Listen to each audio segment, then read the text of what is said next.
Early one night, there was a steam engine waiting at the docks to take his passengers home. He had a similar shape like Thomas, with 6 small wheels, except he was painted silver and had the number 0 on his side. His name was Timothy. He was an old but kind engine, with a broad smile and wrinkles at the end of his mouth. All the passengers climbed on board the coaches, and the guard blew his whistle. "All steam ahead, Timothy." Sure thing.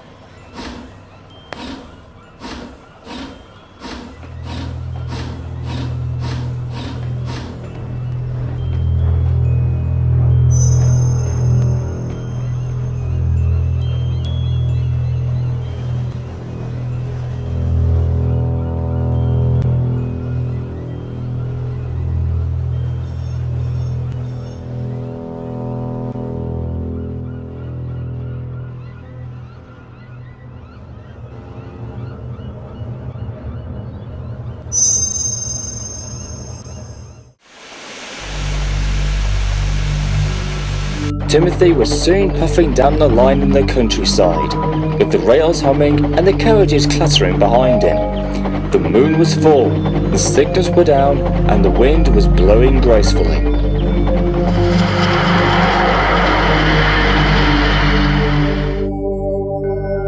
As they approached the first station, it happened. The driver applied the brakes, but Timothy kept on going and shot past the station. He started to go faster and faster. "Timothy, what are you doing?" Timothy didn't answer. He just kept on going. Suddenly, they were switched off the wrong line, heading away from the main line. Then the driver and fireman saw in horror that they were heading towards a cliff where a viaduct was to be built. "Timothy, don't! You will kill us all!" The driver and firemen scrambled and fiddled with the controls, desperately trying their best to stop him, but it was no use. "I'm gonna send you all to the graveyard!"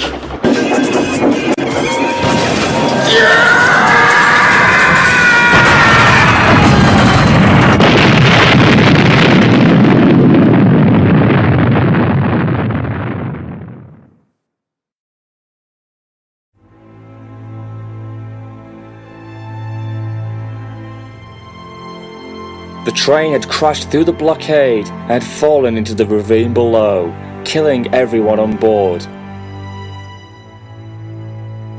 Timothy and his crew were also killed upon impact. There was no eyewitnesses and no survivors.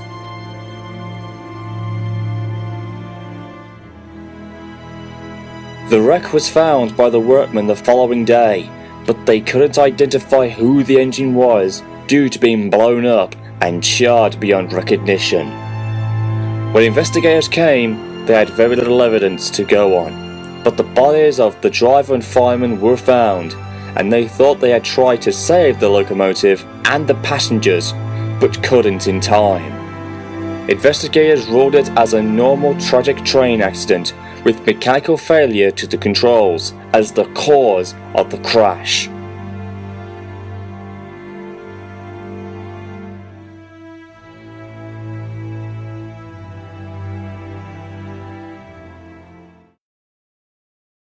Years later, the construction of the viaduct was commenced. However, after the rails were laid and the final works to it were being made, many workmen and railway staff reported seeing a ghost train rushing by, whistling fit to burst and cursing in a demonic voice before screaming into the darkness and disappearing.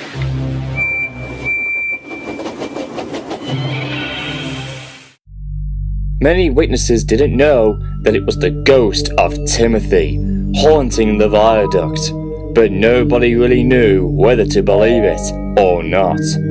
But it was, according to those who had heard about the story.